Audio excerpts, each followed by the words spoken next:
മുതലാളിമാരോടൊക്കെ ഒരു കാര്യം ഉണർത്തുകയാണ്. ജോലി കൊടുക്കുന്ന ആളുകൾ, എംപ്ലോയേഴ്സ് പോലൊരു പക്ഷേ നാട്ടുകാർക്ക് ഒരുപാട് കൊടുക്കുന്നുണ്ടാവും.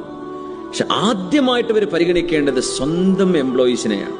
അവനവന്റെ കൂടെ ജോലി ചെയ്യുന്ന പണിക്കാർക്ക് ഒരു മാന്യമായ ശമ്പളവും അവർക്കൊരു സന്തോഷത്തിന് പെരുന്നാളോ റമദാനോ വിശേഷപ്പെട്ട ദിവസമോ വരുമ്പോൾ ഒരു ഇൻക്രിമെന്റ്, എന്തെങ്കിലും ഒരു അധികം, ഒരു സമ്മാനമായിട്ട് ഒരു 100-200 അവർക്ക് കൊടുക്കുന്നു. അതുപോലും കൊടുക്കാതെ അവരുടെയൊക്കെ ചങ്കിനെ പിടിച്ചു വെച്ചിട്ട് നാട്ടുകാർക്ക് ലക്ഷങ്ങൾ വാരി കൊടുക്കുക എന്ന് പറഞ്ഞാൽ അള്ളാഹുവിന്റെ മുമ്പിൽ രക്ഷപ്പെടാൻ കഴിയില്ല. കാരണം നിങ്ങൾക്ക് കിട്ടുന്ന ലക്ഷങ്ങൾ ഈ പാവങ്ങളുടെ അവരുടെ വിയർപ്പാണ്.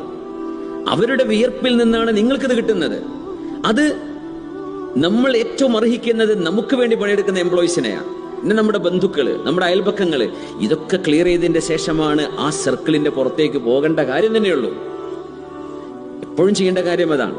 സ്വന്തം കടപ്പാടുള്ളവരുടെ ജസാഇനെ പിടിച്ചു വെക്കുക, എന്നിട്ട് ഇപ്പുറത്ത് വാരിക്കോരി കൊടുക്കുക. എന്ത് കാര്യമുള്ളത്? ഒരു കാര്യമില്ല. അതുകൊണ്ടൊരു പ്രതിഫലം കിട്ടൂല. നമ്മൾ ലിതുജിസാ കുല്ലു നഫ്സിൻ ബിമാ തസ്ആ, അധ്വാനിക്കുന്ന ശരീരത്തിന് പ്രതിഫലം കൊടുക്കണം. അത് മാന്യമായ ശമ്പളവും അവർക്ക് വേണ്ട കൊടുത്തിട്ട് ബാക്കികൾ ആർക്കച്ച വാരിക്കോരി കൊടുത്തോ. പക്ഷെ ഔലവീയ പ്രാധാന്യം ഇവർക്കാണ്. എന്തിന്? അവർ നിങ്ങൾക്ക് അമല് ചെയ്യുന്നവരാ, നിങ്ങൾക്ക് വേണ്ടി പണിയെടുക്കുന്നവരല്ലേ. അവരുടെ ജസാ നിങ്ങളുടെ മേൽ അല്ലാഹു ബാധ്യതയാക്കി വെച്ചിട്ടുള്ളതാണ്. അത് കഴിച്ചിട്ട് മതി ബാക്കി വിഷയങ്ങൾ. അതുകൊണ്ടാണ് ഞങ്ങൾ പറഞ്ഞ വിയർപ്പ് പറ്റുന്നതിന് മുമ്പ് ആളുകൾക്ക് എന്ത് ചെയ്യണം? ശമ്പളം കൊടുക്കണം. അവരെന്ത് ചെയ്യരുത്? പറഞ്ഞു പറ്റിക്കരുത്.